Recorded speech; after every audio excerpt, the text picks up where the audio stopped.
პარასკევს 21 მარტს გელოდებით ფესტივალზე მესამე კინოს დღეები, რომელიც გაიმართება 21-დან 25 მარტის ჩათვლით. ფესტივალი გაიხსნება პალესტინური ფილმებით, საოჯახო ფილმები ღაზადან, იქნება პირველი მოკლემეტრაჟიანი ფილმი, რომელსაც იხილავთ, ხოლო მეორე ფილმი კინოაკადემიის ჯილდოს მფლობელი საუკეთესო დოკუმენტური ფილმის კატეგორიაში სხვა მიწა არ არსებობს.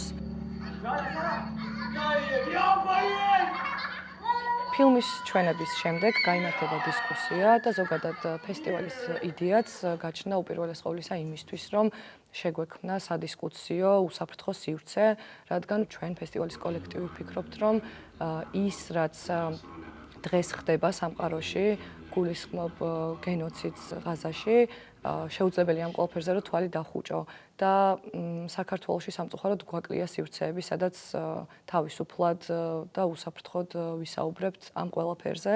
ფესტივალის დანარჩენ დღეებშიც გვექნება ფილმები გლობალური სამხრეთიდან. გარდა ერთი გამონაკლისისა, მეორე დღეს ვაჩვენებთ ფილმს ამერიკის შეერთებული შტატებიდან, რომელიც განსაკუთრებით კარგად ცხადყოფს იმას, თუ როგორ იჩაგრებიან მარგინალიზებული ჯგუფები საკუთარ სახელმწიფოში.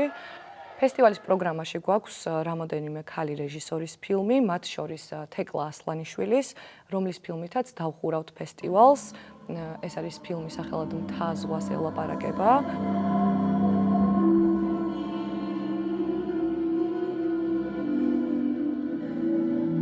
რეჟისორი ფოკუსში კი იქნება ლიბანელი რეჟისორი ჟოსლინ სააბი და თქვენ იხილავთ მის სამ მოკლემეტრაჟიან ფილმს.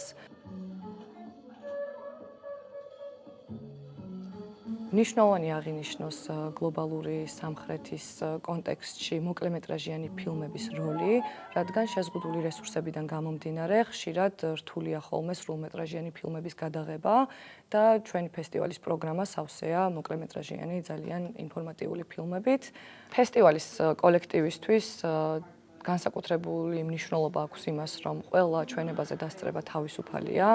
რადგან კინოზე ვფიქრობთ, რომ ყველა ადამიანს უნდა მიუწვდებოდეს ხელი. სამწუხაროდ კინოთეატრებსა და ფესტივალებზე, განსაკუთრებით კი კომერციულ კინოთეატრებში, ხშირ შემთხვევაში ვხვდებით ფილმებს, რომლებიც მოდის დასავლური სამყაროდან, აქვთ განსაკუთრებით დიდი ბიუჯეტი და გლობალური სამხრეთიდან კინოფილმები რჩება ხოლმე ფოკუს მიღმა. სწორედ ეს იყო ერთ-ერთი მთავარი იდეა ჩვენი ფესტივალის, რომ შეგვექმნა სივრცე, სადაც ვაჩვენებდით ფოკუს მიღმა დარჩენილ ფილმებს. ამიტომ ძალიან მნიშვნელოვანია თქვენი, როგორც მაყურებლის ჩართულობა. აღვნიშნავ იმასაც, რომ ყველა ფილმს ექნება როგორც ინგლისური, ასევე ქართული სუბტიტრები და გელოდებით კინოს სახლში 21 მარტიდან 25 მარტის ჩათვლით.